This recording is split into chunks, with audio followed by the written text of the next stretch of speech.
I am doing this again because, contrary to popular belief, I like to watch slash play the media that I'm criticizing. So I'm gonna be watching the entirety of Ironheart. Since my first video, I had a lot of comments and people are telling me to not get my hopes up. Like, apparently Riri is pretty comic book accurate, which it blows my mind that she's this unbearable in comic book format.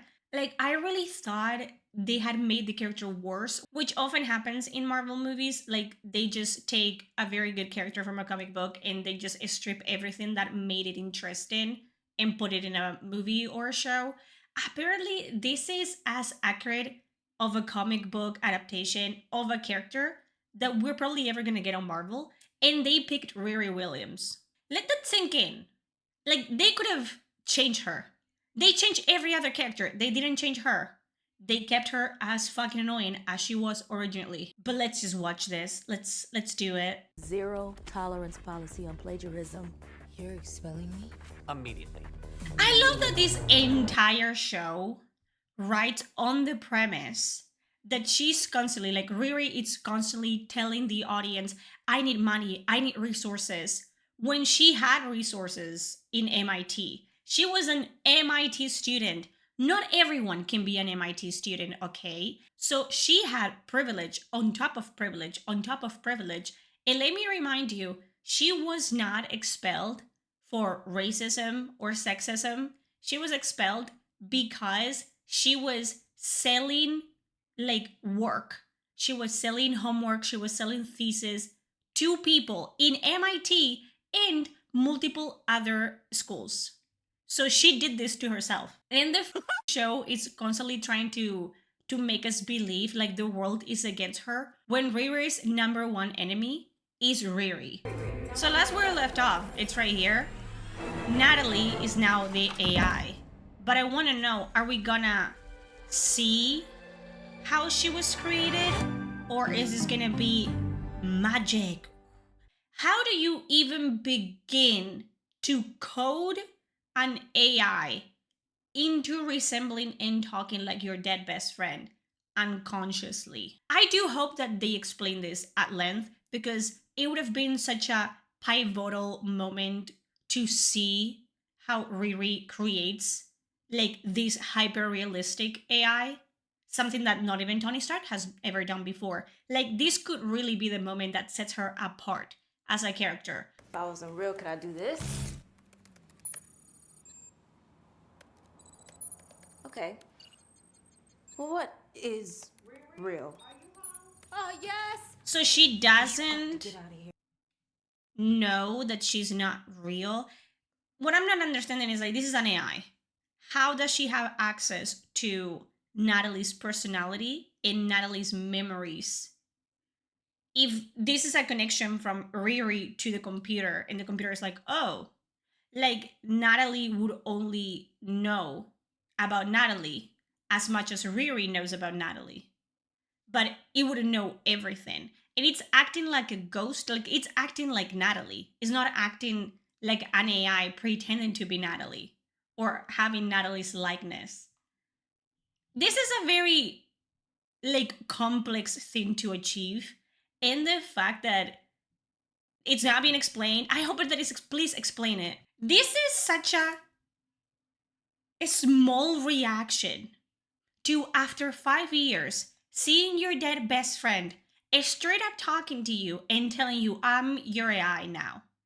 Such a small, insignificant reaction at an emotional level to this revelation that this is not something that your brain is conjuring. She is semi-real. Like, that image can be seen by other people. Her mom could see her. And it's being projected by the suit that you just made. And you have no clue how this came to happen. And she's just completely cool about it. Like, I feel like we saw her, right? Having a visceral reaction to hearing her voice on a recording. And now she's seeing Natalie face to face and she's cool about it. She's completely fine about it. Run diagnostics. Okay, So you just gonna threaten my life and then ask for a favor. Favor? That's how you do business. Girl, that was an order. Oh. Which, as an AI, you're designed to obey. Except you didn't design her, as far as you're concerned. You don't know how this happened. So you didn't design Natalie. And the fact that you're not asking the important questions of how are you here? Why are you here? Why do you look like Natalie? Why do you sound like Natalie? And why don't you obey me? Riri, I thought we were intelligent. I thought we were a genius. But you're not being very, smart right now, girl. Like, you're not asking the questions that need to be asked. My goal was to recreate a very sophisticated Wakandan AI called Rio. How? This is what I hate about this goddamn show. Not at any point does she explain this to the audience. What needs to be explained, what needs to be said, what needs to be shown. Not at any point we, the audience, are like, oh, she wants to do this. She wants to recreate this specific AI prototype or model. She doesn't tell us that. We're figuring this out for the first time right now. And then another thing is like, we are not being shown how she arrives to this point, how she actually tries to do this Wakandan AI. We don't see that. We see her glue some shit on her head, and that's it. Like, oh, I am thinking that I want an AI, and the AI just happens. We don't see the progress of her actually figuring it out, actually putting in the work to get things done. It just happens. She wants a suit and she just puts things together and makes a suit. And nothing goes wrong. Nothing fails. She doesn't test the suit. She wants an AI. She thinks she wants an AI and the AI happens. We don't see her actually going through the motions of developing a unique AI. Because Natalie is by default and by definition the most advanced AI in the planet at the moment. And we don't see her being developed at all. She just happens. I hate that. Show me. The main reason why people are so upset about Riri constantly comparing herself to Tony Stark and other characters constantly comparing her to Tony Stark is that we saw Tony struggle to be Iron Man. He wasn't just Iron Man. He just didn't come back from Vietnam or whatever the he was and had an Iron Man suit, like waiting for him at home. We saw him develop the technology and develop the AI and test it and get hurt. It was a process that we were a part of. We were in that journey with him. And in here, everything interesting, everything remotely character building about Riri happens off screen or in her head. We don't see it. Gonna invite you to this Saba thing tonight. You already got plans? No, What do you mean, no? I mean, yeah, I could go. We know exactly what's gonna happen here. They both say yes to a date. Oh yeah, I totally don't have any plans. I'm totally not gonna steal from people tonight. Don't worry. And then something's gonna go wrong. And she's just gonna leave him hanging dry. We know this information. I really thought they were gonna make her a lesbian in this one. See, like, this is the whole, like, Robin Hood. Like, oh my god. Except the Hood in the comics, he's not Robin Hood. He wants to make people believe, like, he's henchmen, that he's there for them. Like, he's different than the other bosses. Like, no, I'm here for the little people. But it's all a ruse. It's all a lie. Like, and not a single, like, henchman. It's like, yeah, we're fighting for the greater good. We're stealing from only the rich. No, they're stealing from everyone because they think they feel entitled to do so. Because they're small people, they're little people. We've been scorned and whatever. So we're just gonna work for the criminal now, and he's gonna get us money. That's it. He doesn't care about his people. He doesn't care about his henchmen. He only cares about himself. And ironically enough, to make himself rich. So I hope they show this in this goddamn show. Brought the bagels. Gluten-free? All right, let's... And we laugh. Sitting across from me is Slug, our hacker extraordinaire from Madripoor. They were swindling high rollers on dark web gambling. Again, you're telling me all of this. You're telling me, and I'm not impressed. I don't want to be told. I don't want to be told this information. I want in the first scene, by the way, we see the first scene of them as a team. And instead of impressing me, instead of being like, wow, these people know what they're doing, these people get shit done, all we see them do is fail at a very, very breaking and entering, like low level heist.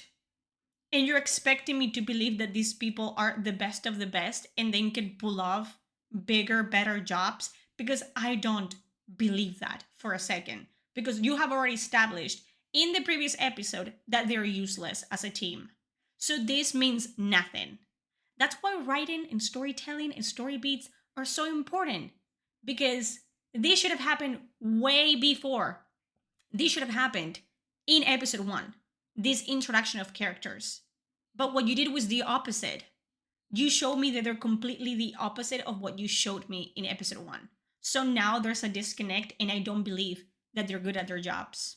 I really hope, because now we see a scene of like Slag is getting almost assassinated by someone because he crossed the wrong person and whatever.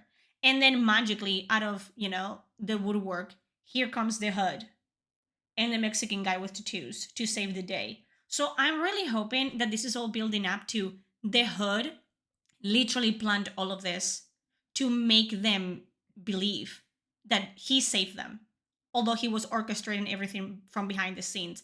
I'm really hoping that is the case, because that would actually make this act of like lame boss that it's cool with you, like I'm your boss but we're friends, we're like buddies act, that would actually make it interesting when then we have the reveal of like, oh, I actually orchestrated everything from the beginning to get what I wanted and now I'm cutting you all loose. That would be perfect characterization for the hood. Down on their luck athletes, banned from every league for unsportsmanlike conduct. Facts. So we have a hacker that it's from Madripoor, which makes sense. Madripoor is literally like a crime den. And then you move to just 2 lesbians that were so bad at being athletes that started swindling people for money in back alleyways by fighting each other and then sharing the money. Lamest antagonist I've ever seen in my entire life. Because the hood in the comics, it's meant to be lame in a funny way. Like he thinks he's all that, but everyone else thinks he's lame as hell. Like he's cringe. He's meant to be like that. This guy is just lame in the sense of like, he looks like a random guy that walked into set. He looks like a background character. Like, look at this. Background character energy. Next is Clown, our pyrotechnic specialist. We found her in the middle of a nasty workplace dispute with her fiance. She's gonna blow up the car. Are we really gonna do the angry black woman that is aggressive and violent? She's blowing the car. Hi, I'm John. My parents didn't say I love you, so now I play with knives. That was actually funny. It was good. Here's a list of black market shoppers in Illinois. Closest address is registered to a Joe McGillicuddy. That sounds fake. Yeah, I know, right? They might have what you need. Recent transactions includes a bunch of experimental bioenhancements, microchips, prosthetics, electronic control systems. My guy has everything. Great. I'll pay our friend Joe a little visit. What's the address? Yes, okay. What is this convenient as hell? So is she gonna Why is everything so convenient? I hope that it's not as easy as she just shows up to this Joe's place and is like, hi Joe, do you have this very specific thing that I need? And he's like, yeah, Riri Williams, I do. Here, you have it. Please tell me it's not gonna be like that. Because I cannot take her seriously if she keeps complaining that she doesn't have any resources or money, but their resources keep landing on her lap somehow. L3 Bonnie and Clyde is the classic. No, how do you remember something that you... She pulled it from your head. Never mind. Doesn't matter. What do you mean, never mind? What do you mean, never mind? This is the type of like plot point where a genius would be like, okay, I'm gonna dissect you for parts to understand where you came from and what you're doing here. Now, Natalie, the fake Natalie, it's literally a spewing shit that happened to the real Natalie that only Natalie and Riri would know. And we know because it's like she just accessed her memories somehow, despite that being impossible with the current like technology that she had in her house. Just because you have some sticky things on your brain doesn't mean that AI can just access and reproduce your memories like it's a you know a streaming website. It doesn't work like that, but whatever. And that's a huge bomb of information of like, I don't only sound like Natalie and speak like Natalie and look like Natalie, but I have Natalie's memories. And that's not a priority number one over making money. You know how much money she would make if she understood how Natalie works and she sold the model to people? Do you understand how much money she would make legally?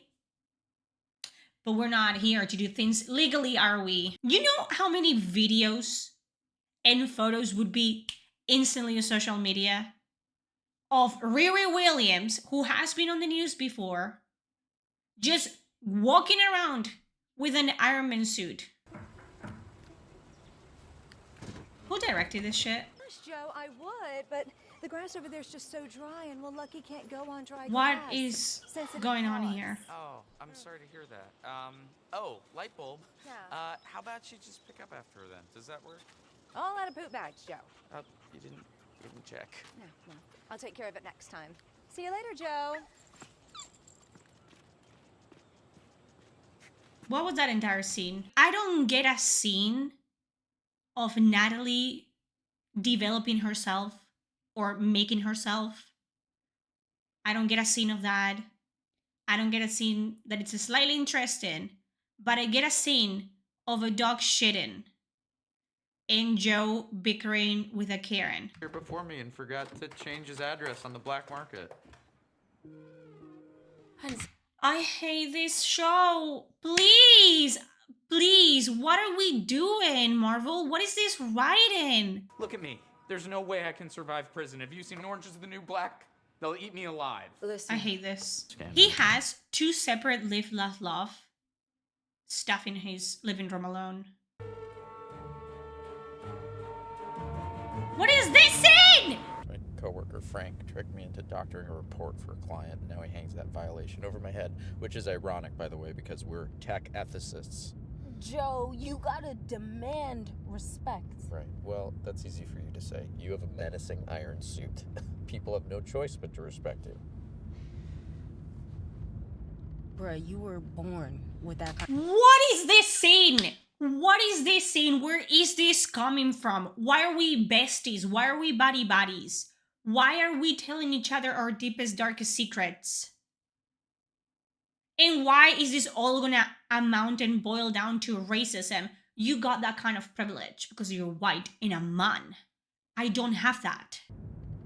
What are you guys doing in this moment in time? I want you to know that I'm here. Get behind me, Satan. Oh, you weren't supposed to see me. Natalie, how the hell? Relax. Miss Ronnie, I'm not a ghost.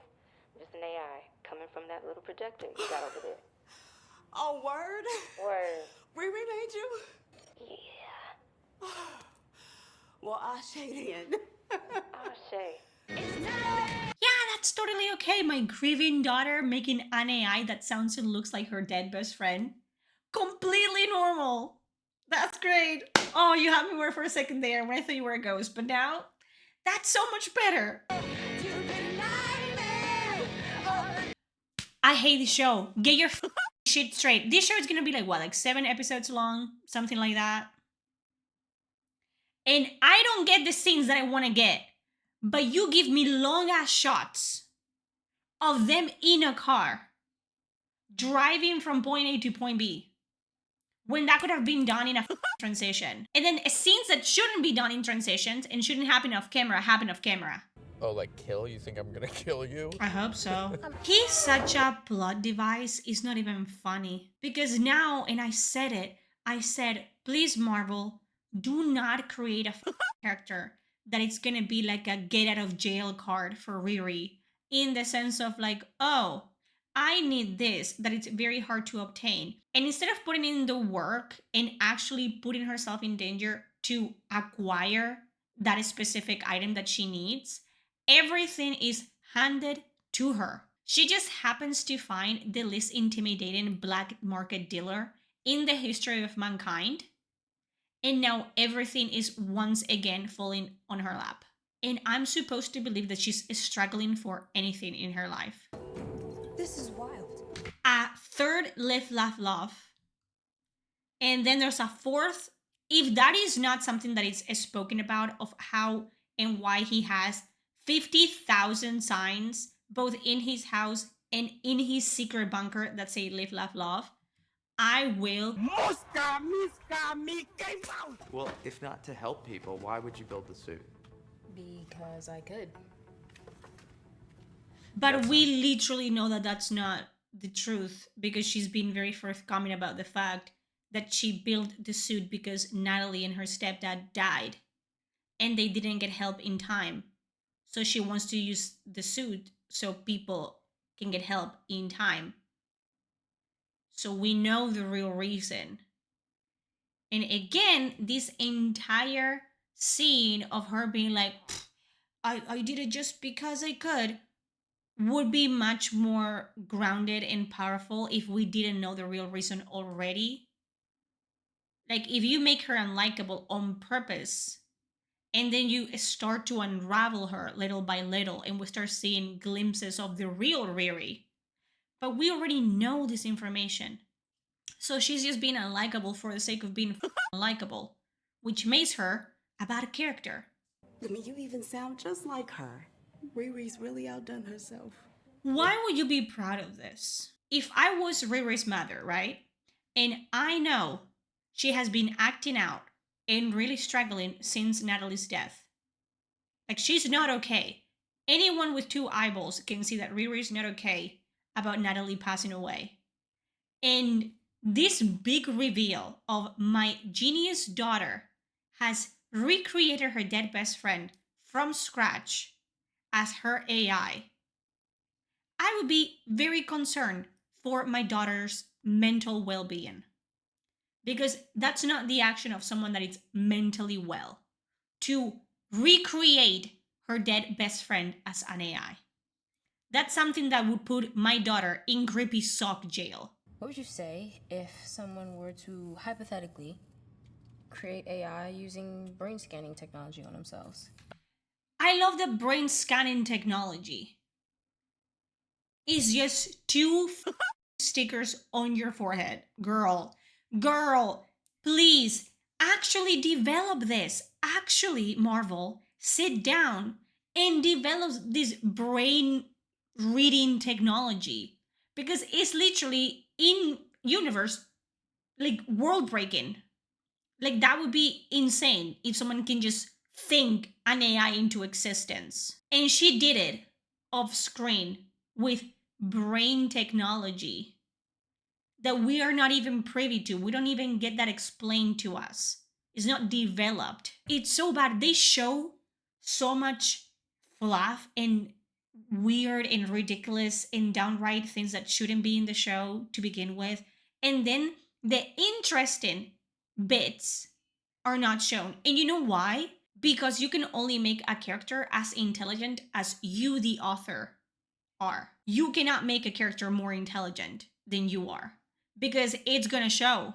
It's gonna show in stupid ass lines like, what would you think if someone created an AI using brain technology? And then we don't get shown said brain technology because you don't even know where to begin to explain that technology to the audience. Where's your arc reactor? That's like... You know, they don't exactly hand those out. Yeah, he made it. Tony Stark made his arc reactor. He created it from scratch. Not that you would know, Riri, because you get everything handed out to you. You're telling me that this woman is the CEO or the head of a multi-billionaire company, and their entire security system relies on a fat security guard pushing a red button. This is one of the worst things I've ever watched. We do a spinning a wool and then we're like, oh, knee to your butt cheek. Hey girl, how's the heist going? I hope she dies right here. I'm stuck. What's next, Nat? All right, each platform is connected to the security mainframe in case of an emergency, so we can just log. I would take ChatGPT over Natalie at this point. Stop telling me what you're doing. Stop it. Do it. Do it. Also, she's a genius. Wouldn't she know? AI is not supposed to be like... Jarvis was never the brains of the operation. You know what I'm talking about? Jarvis was as smart as Tony was smart, okay? Jarvis was there to make things happen as Tony was thinking them. Jarvis, do this so I can get shit done. And Jarvis would, with, much more speed than a human brain, make it happen. Jarvis wouldn't think for Tony. Jarvis wasn't there to be smarter than Tony. He was a tool at the end of the day. He was there to perform what Tony wanted. But now we just have Natalie that it's like so much more smarter than Riri. And Riri, who was supposed to be a goddamn genius, doesn't even begin to think of, okay, how can I get myself out of this situation? She never has to do anything herself. I'm supposed to be rooting for her and rooting for her intellect and believing that she's a smart woman, that she's a capable woman, that she's an intelligent woman. But I can't, because she's just constantly self-sabotaging and then having other characters fix her problems for her. That entire hacking scene.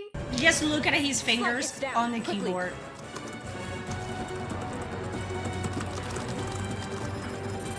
Just typing nothing. Now they give me control of the suit. Get down, I'll shoot.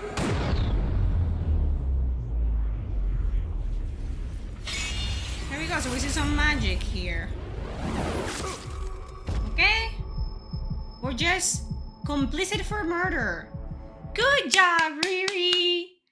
I bet this is not gonna have any consequences for you because why would it? But we're just complicit for murder or assault, depending on whether he died or not. Great decision making. Hey, don't worry about him. He'll be fine. You just shot him. And are we okay with that? Riri? But somebody almost died. The security guard? Oh, he's fine. Let me ask you. What do you know about Parker? You heard anything else weird about him? Okay, one time I saw Parker shirtless fine as hell.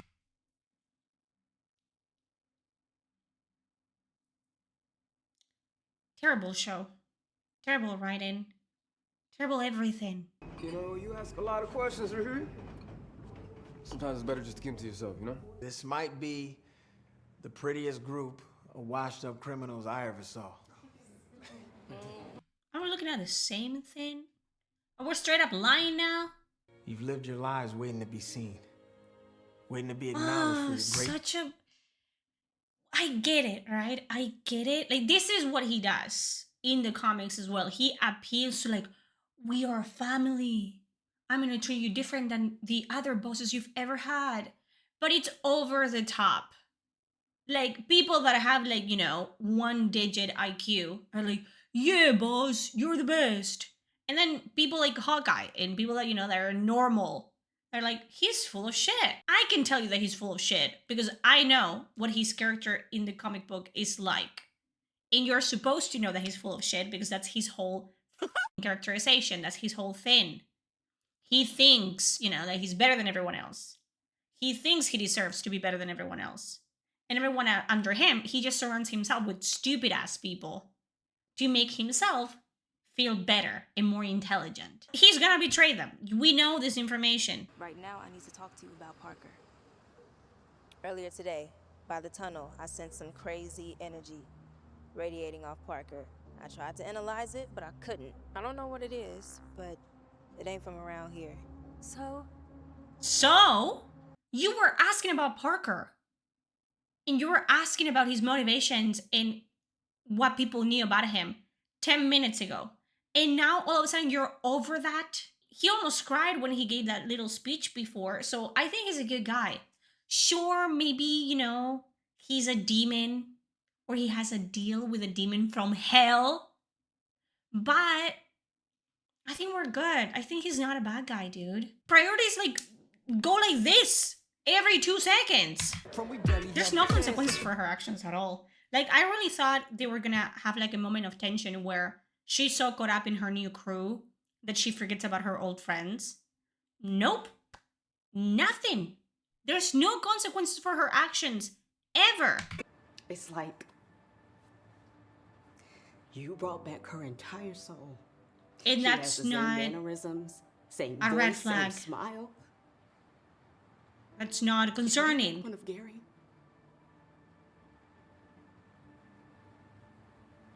So I'm assuming she's gonna either destroy Natalie by the end of this, but she literally has the ability now, out of nowhere, like magic. Maybe it is magic. Maybe that's the entire reveal of this. She's a sorceress, and she conjured Natalie using magic and technology at the same time. Something stupid like that. But she literally brought someone back from the dead, in every way but physical. So if she sold that, she could make, AI of everyone that has been deceased ever. She could make an AI of her stepdad, like Mom is asking. And she's not gonna want to do that because she's gonna realize, oh, that's not how you do it properly. That's not how you grieve properly. But I'm wondering, is the show actually gonna go the extra mile and delete Natalie? Because she realizes that she cannot hold onto Natalie's ghost. She has to move on. Or are they gonna try to do that of yeah, you have to move on, but she's gonna keep Natalie as the AI? I'm not. But we actually, this show teaches us something, that some things have consequences, because so far not a single lesson has been taught in the entire show. Live, laugh, love. If I have to see you live, laugh, love one more time, you're not gonna live, you're not gonna laugh, and you're not gonna love, Joe.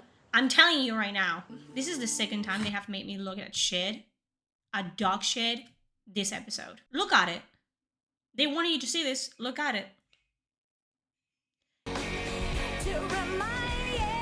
I don't know how they managed it, but that was even worse than the first episode.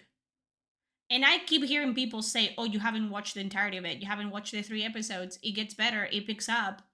When, bitch? This one pissed me off. This episode was all over the place. Again, I think this just pinpoints and proves what I was saying in the first one, of scenes that shouldn't be there get so much screen time, and scenes that need to be there to prove, to show a plot point and a plot device get completely glossed over and just mentioned in really cringe bits of dialogue. Oh, you're supposed to know this about the plot, and it's you just telling me that.